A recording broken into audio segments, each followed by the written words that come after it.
patch 1.5, it's finally here, and oh boy does it bring one thing that was very, and I mean very, very needed.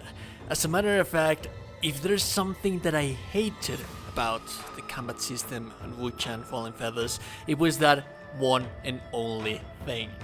Now it should, in theory, be working as a regular Souls-like, like quite literally the only gripe that I had with this beautiful, marvelous combat system, because it is, with this combat system, was that one thing, and that is that the slight adjustment to the invincibility frames during Wuchang's get up animation after being knocked down.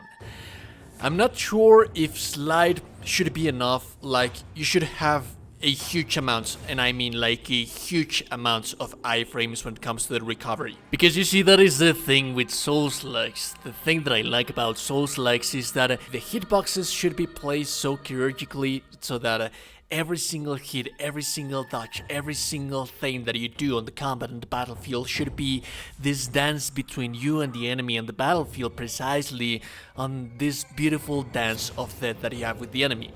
I'd say that the fact that there was like no iframes animation, at least I at the very least I didn't perceive any iframes for the recovery or where you're on the ground. That should be like the mistake. Okay, you already made a mistake, but then you could get stun locked in this game because of the lack of iframe recovery when it comes to trying to get up. So not only would you be punished by the mistake, like you were already punished by a huge amount of damage, now you get punished a second time because you can't. Sometimes you just can't get up the ground because you don't have iframes while you're getting up.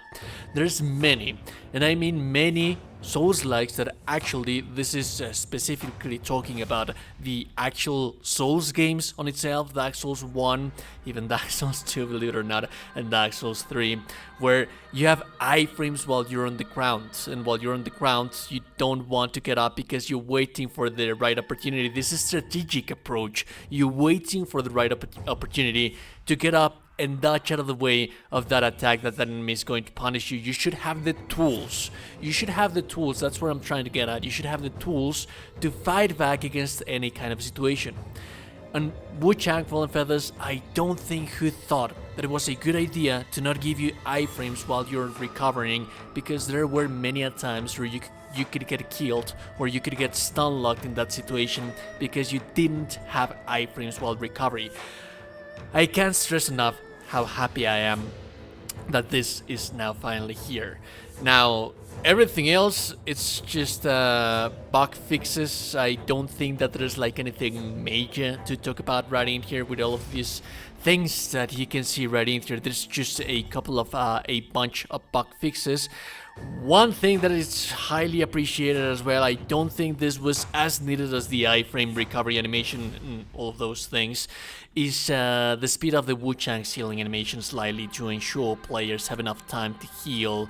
The recovery animation after drinking can now be cancelled with a dodge. Now that's actually kind of interesting. That's an approach that I have not seen in many places, in many other games. I think that this should be something that should be, I mean, I'm not sure. I'm not really sure about this one. Yes, it gives you like a strategic approach. You're trying to heal, and then you see incoming damage, and then you have to dodge out of the way, and you can cancel the animation by dodging out of the way, but you still haven't healed.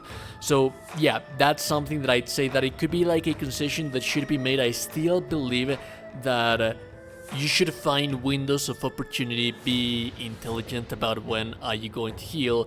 However, it is enough said, and it's also that's happening on late Souls-likes, this hideous, and I mean hideous bullcrap mechanic that I don't believe that should be in these types of games.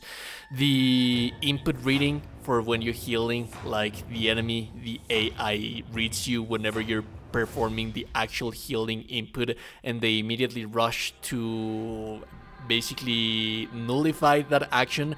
I don't think that it should be that. I'm not sure. Maybe this could be like an answer for that. But hey, there's lots of tweaking in here that needs to happen right there.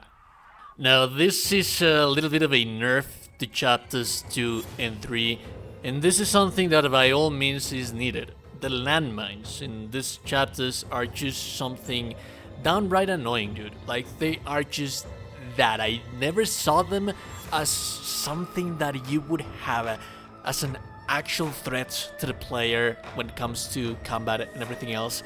I just think that they were annoying and that they would be wasting your resources for exploration, especially in a place when you have like the first playthrough and you do not have or the actual layout of the map, which is very convoluted. We all know that the layout of the map is very convoluted on Wuchang Fallen Feathers. It takes quite a while for you to get accustomed to it, for you to get a feel for the map, and there's many a times where you just can't find the next bonfire, and the enemies are not much of an issue. It's just that the landmines are there, just being a downright annoying, dude.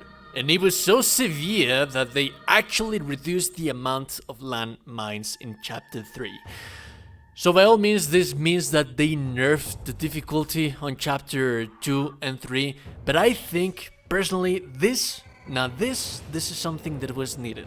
The landmines on those chapters were just downright annoying, and I'm so happy that they are addressing this issue, because you see, I praise the level design in Wuchang Fallen Feathers. I would to some extent sometimes compare it on how good it was on Dark Souls 1, but there's a difference between giving you hazards that you can overcome as a skilled player, like the Sun Fortress, for example, and just having annoying stuff that is just there to annoy you like this. I'm happy that they addressed this. Now, I believe that this is something that it is not properly mentioned here in the patch notes, but I believe that they made adjustments to animations, values, and level design to certain NPCs in AI refers specifically to chapter 4, so they also nerfed chapter 4.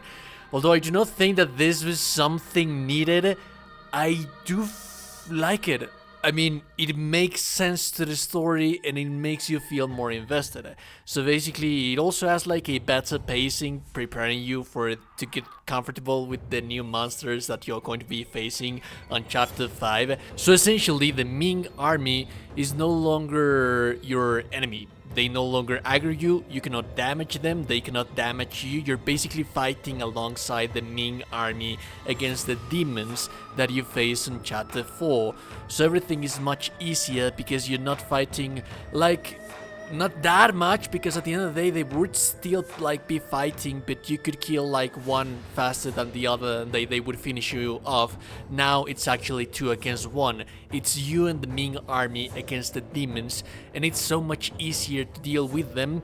However, I do not believe that this is like that bad of a nerf, because at the end of the day you are still going to have to fight them all by yourself, alone on chapter 5, all of those demons, and there's going to be many more than the ones that you have in here. So I guess that this helps you to prepare, to get accustomed to those enemies, so that when you have to fight them on your own, you're not that alien to them, because they are very difficult. Anyways, that's all from me, guys. If you like the content, like and super appreciate it, and also you think you're a gorgeous, beautiful person, you're indeed a gorgeous, beautiful person, subscribe to the channel, get in Discord. Have a beautiful day and goodbye.